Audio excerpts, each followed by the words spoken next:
At 80, I started writing a journal, and it changed everything. George Miller lives alone, haunted by silence after his wife's death and his son's distant calls.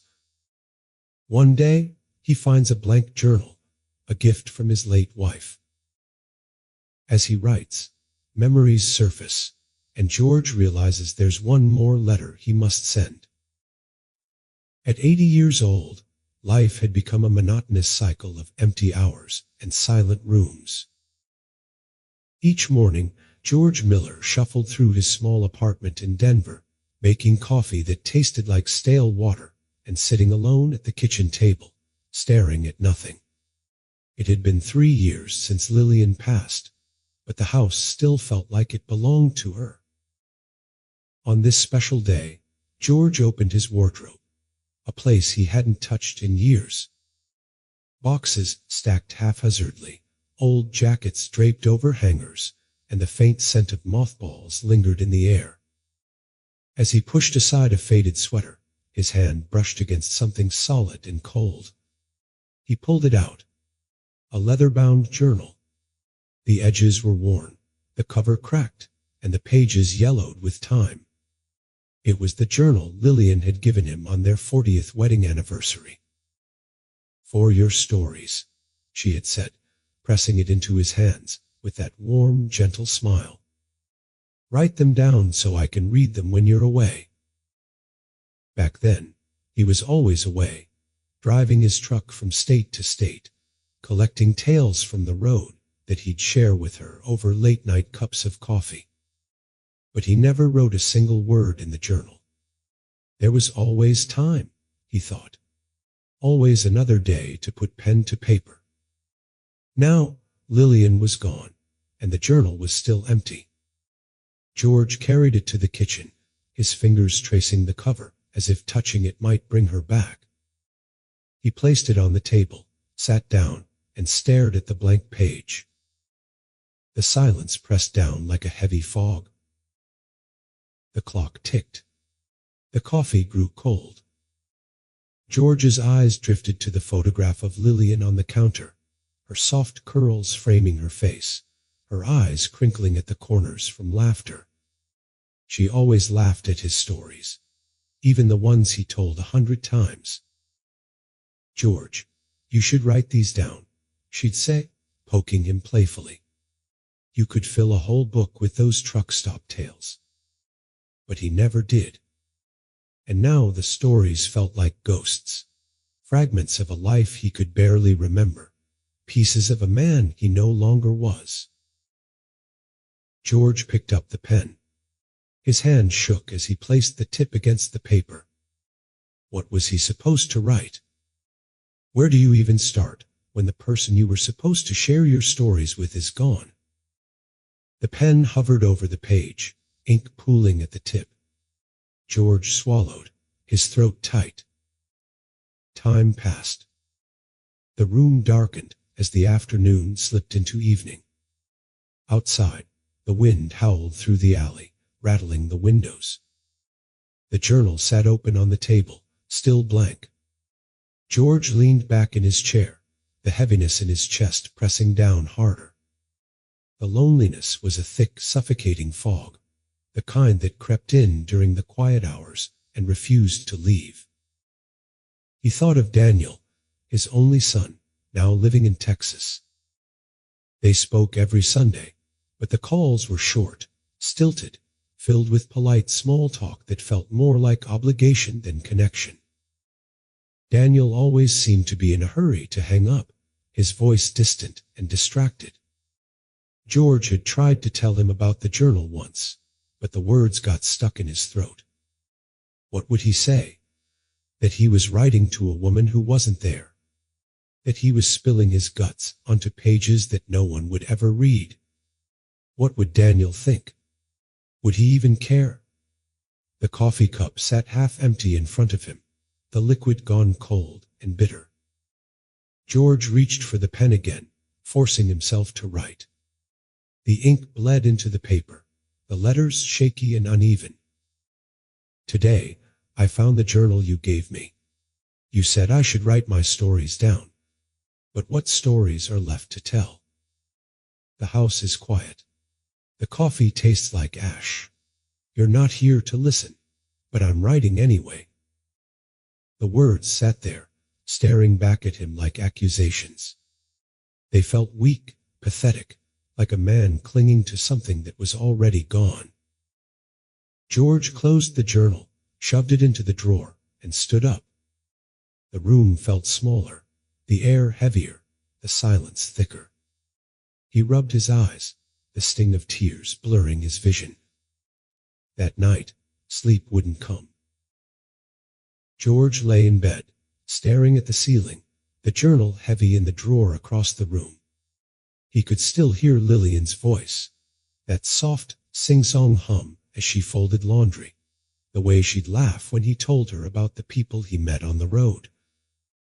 "What are you going to do with all those stories, George?" she used to ask, her head resting on his shoulder. "You can't take them with you."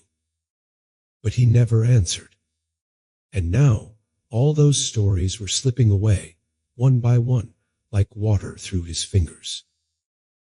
George sat up, swung his legs over the side of the bed, and stared at the journal. It felt like a weight, a stone tied around his neck, pulling him down. He walked over to the drawer, pulled it open, and grabbed the journal, his hands shaking. Back at the table, he opened to a fresh page and gripped the pen. This time, the words came harder, scraping against his chest like glass shards. "Lillian, you always said I should write. But what do I write about when you're not here to read it? The house is empty. The stories are gone, and so are you." George dropped the pen, his shoulders slumping forward. The room was still silent, but it didn't feel empty anymore. The words filled the space, hanging heavy in the air, echoing back at him. For the first time in 3 years, George Miller felt like he had said something real. The days slipped by, one blending into the next, each one marked by the same rituals. A pot of coffee brewed in the silence, the newspaper read cover to cover, and the empty chair across from George that once belonged to Lillian. The journal sat on the kitchen table, its blank pages staring back at him like open wounds. George had written only a few lines since that first night. The ink had bled through the thin paper, the words slanted and shaky. It was harder than he thought, this business of writing. The words felt heavy, too raw, too exposed. Yet the silence in the apartment pressed down on him, and the journal was the only place he could empty his mind without feeling foolish. Each morning, he opened it to a blank page and tried to write. Some days, the words trickled out slowly, like drops from a leaky faucet. Other days, he sat for hours, staring at the empty lines, the pen clenched in his fist, unable to find a single word. One morning, as the wind howled through the alley and rattled the window panes, George found himself standing by the living room window, looking out at the world passing by. People walked quickly, shoulders hunched against the cold, their faces buried in scarves and collars. Couples holding hands, parents hurrying children along. Life moving forward while he remained stuck in place. George glanced at the journal lying open on the table, the last entry scrawled in black ink. "Lillian, the days are so long now. I don't know what to do with myself. I wish you were here. I wish you could tell me what to do next." The words echoed in his mind like a prayer that would never be answered. Later that afternoon, George decided to take a walk. The air outside was biting, the kind of cold that seeps into your bones. He wrapped his scarf tighter around his neck and made his way down the sidewalk, his boots crunching over the thin layer of frost. The wind stung his cheeks as he walked to the small park 2 blocks away, the one he and Lillian used to visit on Sunday afternoons. The bench they once shared sat empty, the paint peeling, a few fallen leaves gathered at its base. George hesitated, then lowered himself onto the bench, the cold wood pressing against his back. Across the park, a young couple sat together, their heads bent close, their hands entwined. The woman laughed, her head thrown back, her eyes sparkling. George felt the ache deep in his chest, a dull, throbbing pain that radiated through his ribs. He closed his eyes, letting the wind whip against his face, and for a brief, fleeting moment, he could almost feel Lillian beside him, her hand slipping into his, her thumb tracing small circles over his knuckles. He could almost hear her voice, soft and warm. "You still have so much to say, George," she would whisper. "Don't let the words die with you." George's eyes snapped open, and the cold, empty bench stared back at him. Lillian was gone. The words still hovered in the air, but they weren't hers. They were his. Back at the apartment, George sat at the table, the journal open before him.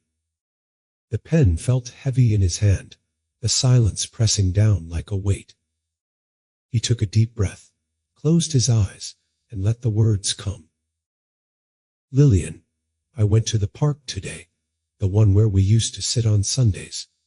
There was a couple there. They looked so happy. Do you remember when we used to sit like that? I tried to imagine you beside me. I tried to hear your voice, but the wind was so loud, and all I heard was the silence." George set the pen down and leaned back, his head resting against the chair. The room felt colder, emptier. The words lay on the page, stark and raw, like open wounds. That evening, the phone rang. The sound echoed through the apartment, startling George from his trance. He reached for it, his heart pounding. "Hello? Hey, Dad." Daniel's voice, distant, distracted, the same as always. "Hi, son," George said, forcing his voice to sound steady. "How's Texas?" "Busy," Daniel said. "Real busy. Linda's good. The kids are good. Work's crazy." "That's good," George said, the words sticking in his throat like dry bread. "That's real good."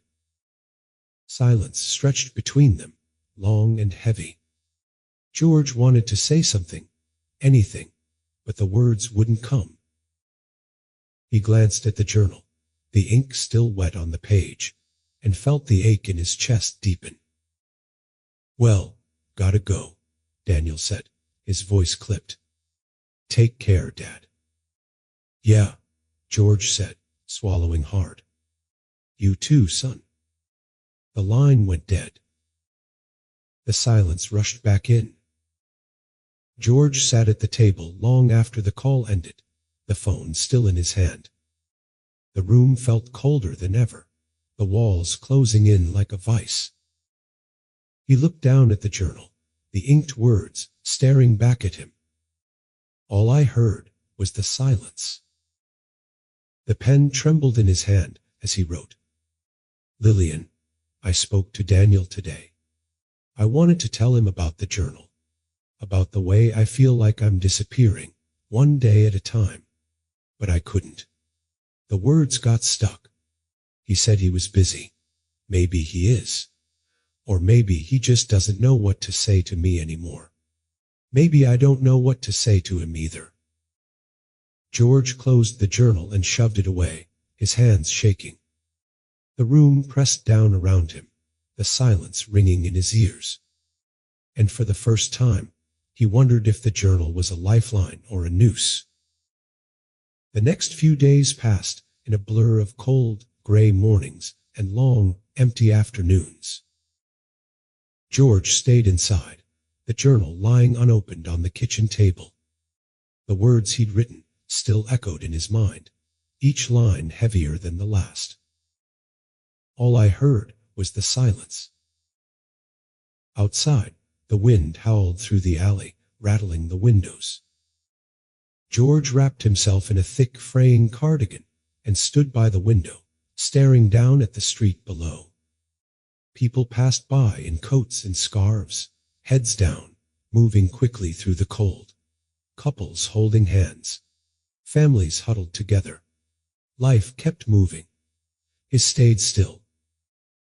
That afternoon, George decided he couldn't take the silence anymore. He grabbed his coat, stuffed the journal into his pocket, and stepped outside. The wind bit at his skin, the cold air stinging his cheeks as he walked to the nearby diner, the same one he and Lillian used to visit every Sunday after church. Inside, the warm air smelled of coffee and greasy bacon. The place was mostly empty, just a few old men nursing cups of black coffee, eyes fixed on the small TV in the corner. George slid into a booth by the window, the leather seat creaking beneath him. A waitress appeared, her dark hair pulled back in a messy bun, dark circles under her eyes. Her name tag read Sandy. "What can I get you?" she asked, her voice flat, eyes dull. "Just coffee," George said, glancing down at the menu even though he wasn't hungry. Sandy nodded and shuffled away, her shoulders slumped. George watched her move behind the counter, grabbing a coffee pot with a shaky hand. There was something about her, the way her shoulders hunched, the way she moved slowly, like she was carrying the weight of the world on her back. When she returned with the coffee, she set it down without a word. George cleared his throat. "Thanks." Sandy nodded, but she didn't move away.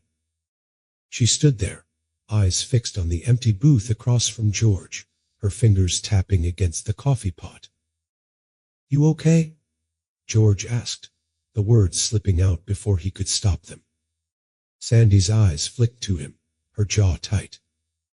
"Fine," she said, her voice clipped. Then, softer, almost as if she were talking to herself. "Just tired." George nodded, lifting the cup to his lips. The coffee was hot and bitter, scalding his tongue, but he drank it anyway. It gave him something to do, something to focus on besides the empty seat across from him. Time passed. George sat there, staring out the window, watching cars crawl by. The journal lay heavy in his pocket, the weight pressing against his leg. He could feel the words inside it, the things he had written to Lillian, things he could never say aloud. Sandy moved behind the counter, wiping down the same spot over and over, her shoulders shaking. George watched her, the way her hand trembled against the rag, the way she blinked rapidly, as if trying to keep herself from falling apart. Without thinking, he reached into his pocket, pulling out the journal. The cover was warm from his hand, the pages slightly crumpled. He flipped it open, scanning the last entry. "I spoke to Daniel today. I wanted to tell him about the journal, about the way I feel like I'm disappearing, one day at a time, but I couldn't." George swallowed hard, the words blurring on the page.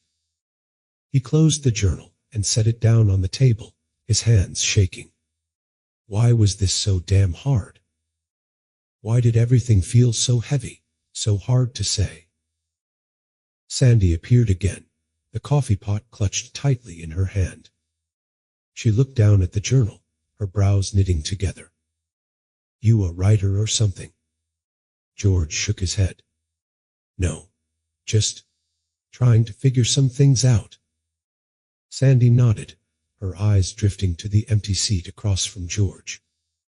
"Me too." She set the coffee pot down and slid into the booth across from him, her elbows resting on the table. Up close, George could see the dark smudges under her eyes, the redness at the corners.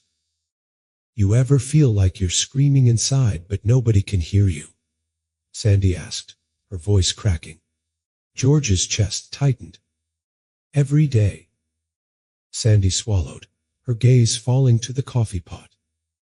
"My dad's in the hospital," she said, her voice barely a whisper. Stroke. He's not waking up. George nodded, his jaw clenched. I'm sorry. Sandy twisted a napkin between her fingers, her eyes glistening. I was supposed to visit him last month, but I didn't. Too busy. Too tired. And now he can't hear me. And I can't. Her voice broke, and she pressed a fist to her mouth, as if trying to hold the words in. George's hand moved to the journal, his fingers brushing over the worn leather. I know what that feels like, he said, his voice rough. To have things you wish you'd said, things you can't take back. Sandy's eyes met his, a single tear slipping down her cheek. What did you do? George swallowed hard, his throat tight. I started writing. Sandy's gaze dropped to the journal, her expression unreadable. Does it help? George thought of the words he'd written to Lillian, the lines that felt like they were being torn from his chest. Sometimes, he said. Sometimes it just reminds me of how much I've lost. Sandy nodded, her shoulders slumping. I keep thinking, maybe I should write to him, even if he never reads it.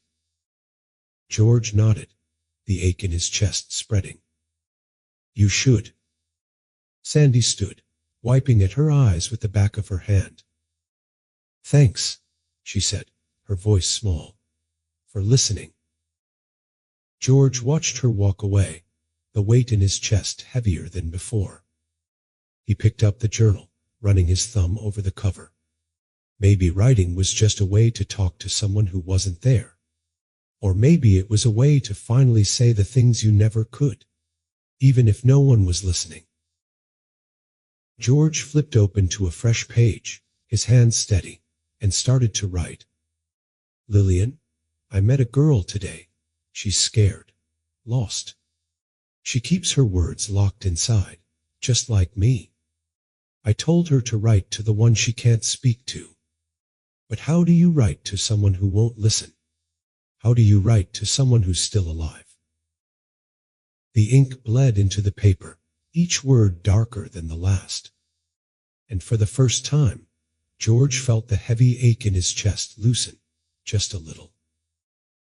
The journal lay open on the kitchen table, the ink from George's last entry still wet. The words stared back at him, each line heavy with the weight of things left unsaid. How do you write to someone who's still alive? The question lingered in the air, pressing against George's chest like a hand squeezing too tight. He couldn't shake the feeling that he had been talking to the wrong person all along. Lillian was gone. Daniel was still here. But how do you write to someone who has already drifted so far away? The days that followed were colder, the wind slicing through the streets like a blade. George tried to busy himself, rearranging the kitchen cabinets, sorting through old photographs, fixing a squeaky door hinge. But everything he touched seemed to carry Lillian's ghost. The house was a museum of memories. Her floral apron, hanging on the back of a chair, the coffee cup she always used, still sitting in the cupboard, the quilt she made draped over the couch. Every item was a reminder of the life they had built together, a life that felt more distant with each passing day. But Daniel was still out there, alive, breathing. Yet it felt like he had vanished, just as Lillian had. George sat at the kitchen table, the journal open in front of him. The room was silent, except for the soft hum of the refrigerator. He picked up the pen, his fingers trembling. Lillian, the days are getting longer. Or maybe it's just me. I feel like I'm running out of time. I keep thinking about Daniel. About how much he used to laugh when he was a kid. About how he would sit next to you at the dinner table, swinging his legs under the chair, asking for one more bedtime story. But now, the phone calls are shorter. His voice sounds like it belongs to a stranger. I want to ask him if he remembers those stories. I want to tell him how much I miss him. But every time the phone rings, the words get stuck. George dropped the pen and leaned back in his chair, staring up at the ceiling. What was he doing? Was this really helping? Or was he just spinning in circles, digging himself deeper into the silence? The next morning, George stepped outside. The sky was a pale, washed-out gray, and the air bit through his thin jacket. He pulled the collar up, shivering, and made his way to the park. The bench where he had spoken to Sandy sat empty, the wooden slats damp from last night's rain. George lowered himself onto the bench, the cold seeping through his jeans. He looked down at his hands, gnarled, veined, shaking. These hands had once held Lillian's. They had once lifted Daniel onto his shoulders, carried him across the yard, tossed him into the air while he squealed with laughter. Now, these hands just held a pen that couldn't seem to say what mattered.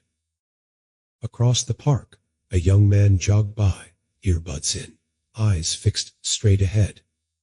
George watched him, his heart aching with a familiar heaviness. Daniel had once been that young, full of life, full of dreams. Now he was a man George barely recognized, a man who seemed to have forgotten his father existed. Back home, George stood in the doorway of the spare room, Daniel's old room. The bed was still made, the quilt Lillian had sewn still neatly tucked under the pillow. The walls were bare except for a single photograph. Daniel at 8 years old, smiling wide, a baseball glove on his hand. George kneeling beside him with his arm around his shoulder. George stepped inside, the floor creaking under his weight. He sat down on the edge of the bed, the mattress sinking beneath him. The room smelled faintly of dust and old fabric. On the nightstand was a small box, the kind that held old keepsakes. George opened it. Inside were fragments of Daniel's childhood, a toy truck with a missing wheel, a collection of baseball cards, a crumpled birthday card that said, "Love, Dad." George picked up the card, the paper soft and worn, the ink smudged. He ran his thumb over the words, feeling the weight of them. Love, Dad. Did Daniel even remember? Did he still care? George clenched the card in his fist, his jaw tight. The ache in his chest was a dull, throbbing pain. He thought of Sandy. How she had said her father was in the hospital. How she wished she had said more, before it was too late. Before it was too late. George stood up, the card still in his hand, and went back to the kitchen. The journal lay open, the pen resting across the page. He sat down, took a deep breath, and started to write. Dear Daniel, I don't know where to begin. I guess I should have said these things a long time ago. I don't even know if you'll read this.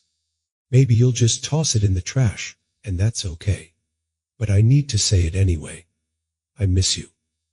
I miss the kid who used to sit on my shoulders and beg me to swing him higher. I miss the boy who'd run to me after every baseball game, win or lose, his face flushed and sweaty, but always smiling. I miss the man you became, the one who moved to Texas and started a family of his own, the one who calls every Sunday but never says much. I know you're busy. I know life gets in the way, but sometimes I sit here and wonder if you remember me. If you remember the stories I told you. If you remember the way I'd read you that book about the talking train, the one you made me read over and over until I knew every word by heart. I just want to hear your voice. I just want to know that you're still out there, that you haven't forgotten me. George's hand ached. The ink smudged under his thumb as he set the pen down. The letter lay open before him, the words staring back like raw, open wounds. For a moment, he thought about tearing it up. about crumpling it into a ball and tossing it in the trash. But instead, he folded it carefully, slipped it into an envelope, and sealed it. Daniel's address was still written on a postcard pinned to the fridge, the last time Daniel had sent a note, nearly 2 years ago. George copied it down, his hand shaking, and wrote his return address in the corner. He placed the letter on the counter, his eyes fixed on it. The words were out. The letter was ready. But was he? The letter sat on the kitchen counter, the white envelope stark against the worn wooden surface. George stared at it, his heart pounding in his chest.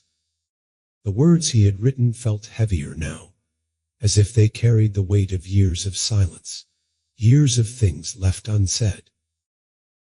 Daniel's address was scrawled in his shaky handwriting, the ink smudged from where his hand had lingered too long. The return address felt like a question. Would Daniel even open it? Would he care enough to read it? Or would he toss it aside, too busy, too far away to bother?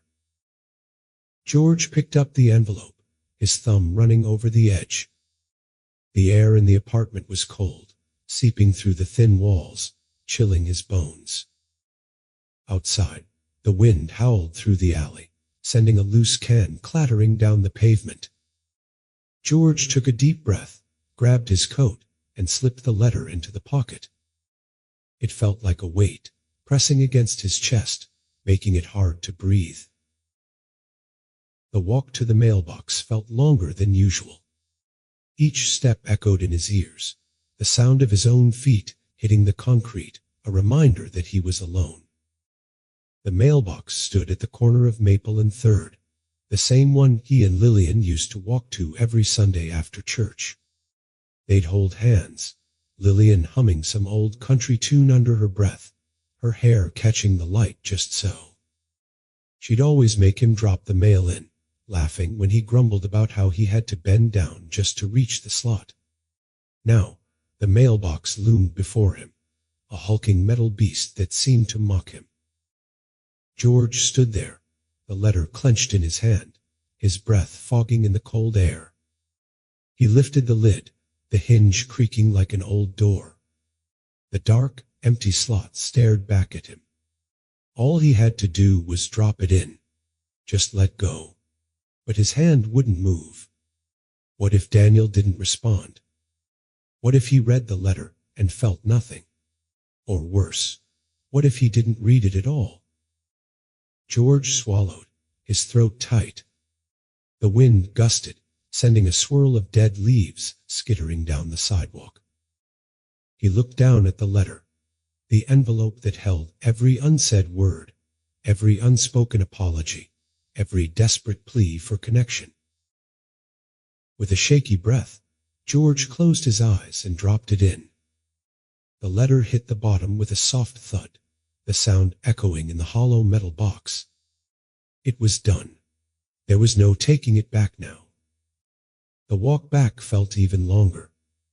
The wind stung his cheeks, and his legs felt heavy, as if the weight of the letter still pressed against him. Inside the apartment, the silence swallowed him whole. George hung his coat on the hook by the door, his eyes drifting to the empty chair by the window, Lillian's chair. It sat there, bathed in the afternoon light, the fabric worn and frayed. George walked over and sat down, the cushion sinking beneath his weight. He closed his eyes, letting the warmth of the sun wash over him. Lillian's voice echoed in his mind, soft, soothing, filled with the kind of love that made everything feel right. "You did good, George," she would have said, her hand resting on his. "You said what you needed to say. That's all that matters." But the silence pressed down, and Lillian wasn't there to hold his hand. George leaned forward, his elbows on his knees, and buried his face in his hands. The next morning, George sat at the kitchen table, staring at the empty space where the letter had been. He hadn't slept. He kept imagining Daniel opening the letter, or worse, tossing it aside without even reading it. What had he said? What words had he chosen? The sentences blurred together in his mind, each one twisting and turning, forming knots that tightened around his chest. The phone sat on the counter, silent and still. George's eyes kept drifting to it, waiting for it to ring, willing it to ring. But the hours stretched on, and the silence remained unbroken. A few days later, George found himself back at the diner. The bell above the door jingled as he stepped inside, the warm air washing over him like a soft embrace. The place was almost empty, just a few regulars hunched over their coffee cups, eyes fixed on the newspaper or the swirling steam. Sandy was behind the counter, wiping down the same spot over and over. Her hair was pulled back into a messy bun, dark smudges under her eyes. When she saw George, her shoulders sagged in relief. "Hey," she said, her voice flat. "The usual." George nodded and slid into the same booth. Sandy poured him a cup of coffee, the pot clinking against the rim of the mug. "You okay?" George asked, watching her closely. Sandy shrugged, her eyes fixed on the coffee. "My dad passed," she said, her voice barely above a whisper. "A few days ago." George's chest tightened. "I'm sorry," he said, and the words felt weak, empty. Sandy nodded, blinking rapidly. "I found a letter he wrote me. Never sent it.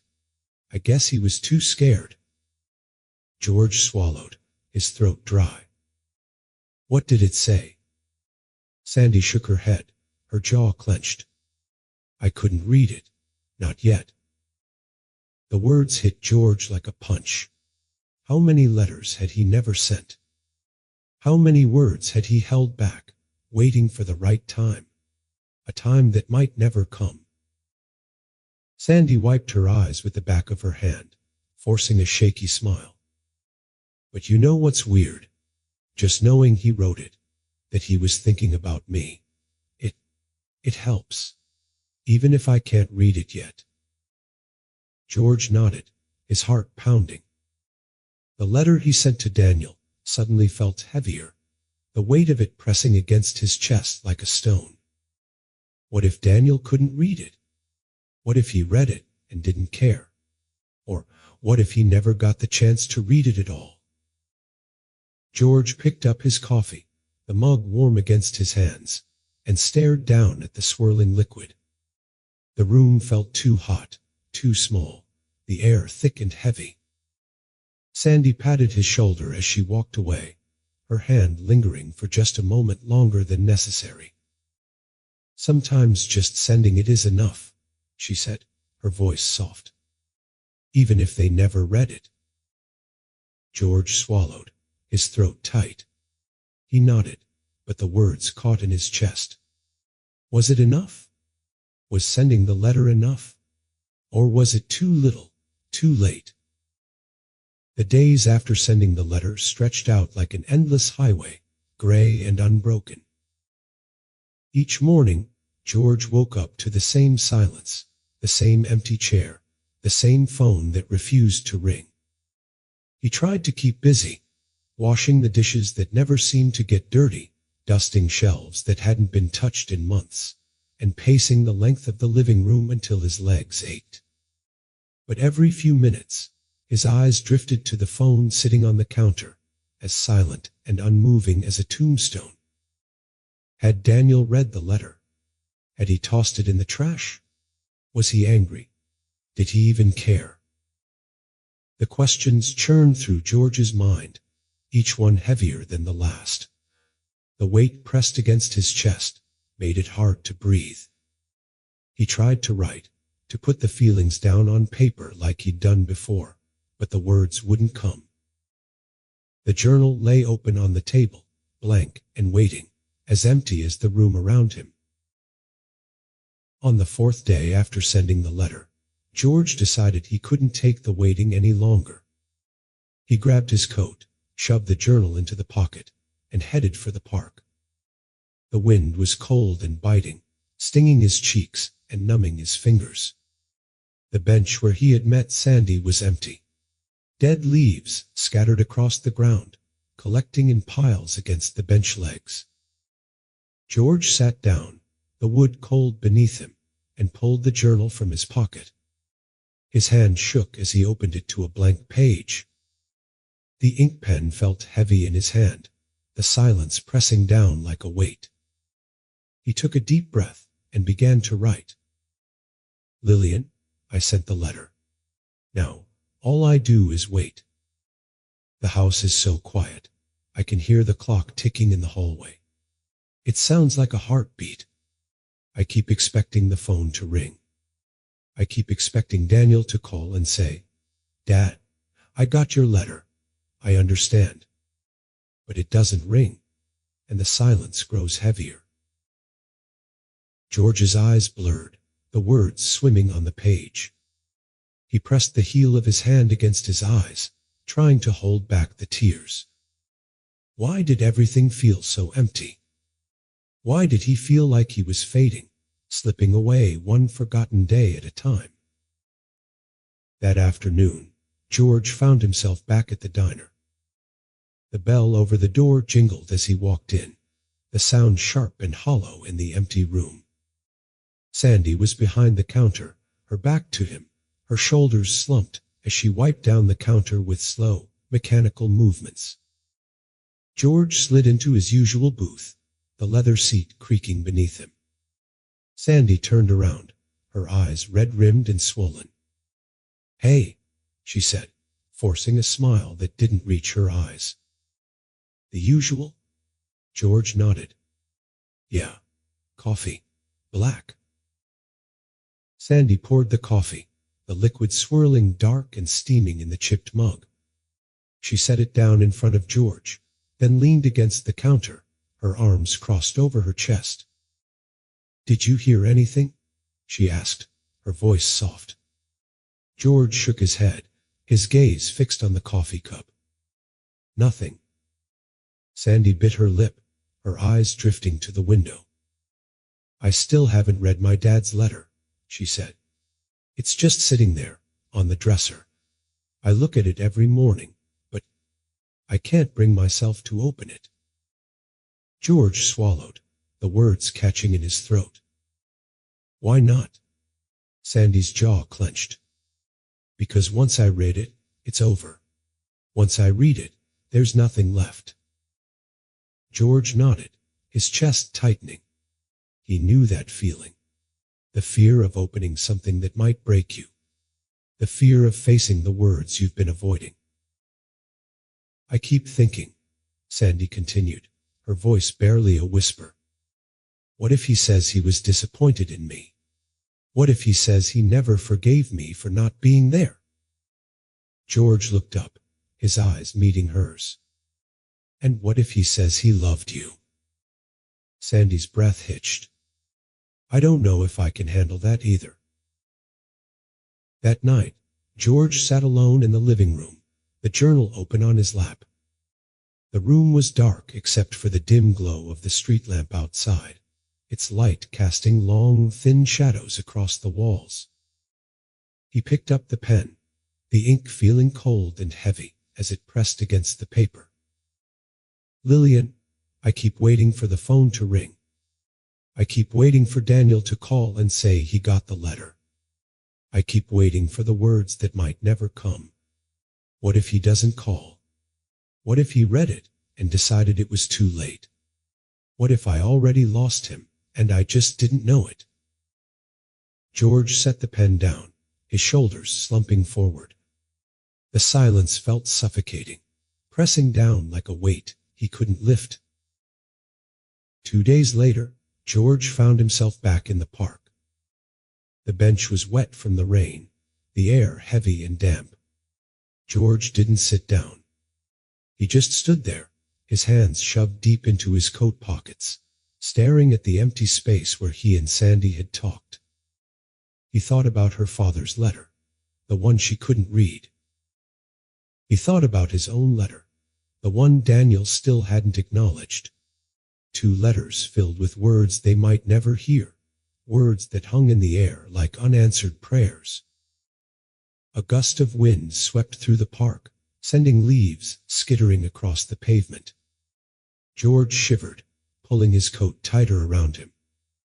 What was he doing? Waiting for a call that might never come, hoping for words that might never be spoken. He felt like a ghost, a man caught between 2 worlds, tethered to a past he couldn't forget and a future he couldn't face. George's knees wobbled, and he sat down on the bench, the cold wood seeping through his coat. The journal pressed against his side, the weight of it heavy and familiar. George pulled it out, opened to a blank page, and wrote, "Lillian, I'm scared. I'm scared that Daniel won't call. I'm scared that I waited too long. I'm scared that I've already lost him, and I don't know how to get him back. I'm scared that you were the only one who really heard me, and now that you're gone, I'm just talking to myself." The words blurred as tears filled his eyes. George closed the journal, pressed it against his chest, and leaned back against the bench. The wind rustled through the trees, the leaves whispering secrets he couldn't hear. And in the silence, George sat there, feeling the weight of every unsaid word, every unreturned call, every empty day that stretched on and on, like the unbroken line of the horizon. 3 days later, the phone rang. George was in the kitchen, washing the same coffee cup for the 3rd time that morning. The sound echoed through the empty apartment, sharp and jarring. He nearly dropped the cup, his hands trembling as he reached for the phone. "Hello?" A pause. A breath. "Dad." It was Daniel. His voice was thick, rough, as if he'd been crying. George gripped the phone tighter, his knuckles white. "Yeah," George said, his own voice shaking. "I'm here." Another pause. Then, a soft, ragged breath. "I got your letter," Daniel said, his words slow and heavy. I didn't know you felt that way." George swallowed, his throat tight. "I didn't know how to say it," he whispered. "I read it," Daniel continued. "I read it a dozen times. And I'm sorry, Dad. I'm so damn sorry." George closed his eyes, a tear slipping down his cheek. "Me too, son." On the other end, Daniel let out a shuddering breath. "Can I come see you this weekend?" George nodded, unable to speak. The weight in his chest lifted, just a little. The silence between them wasn't empty anymore. It was full of words that had finally been heard.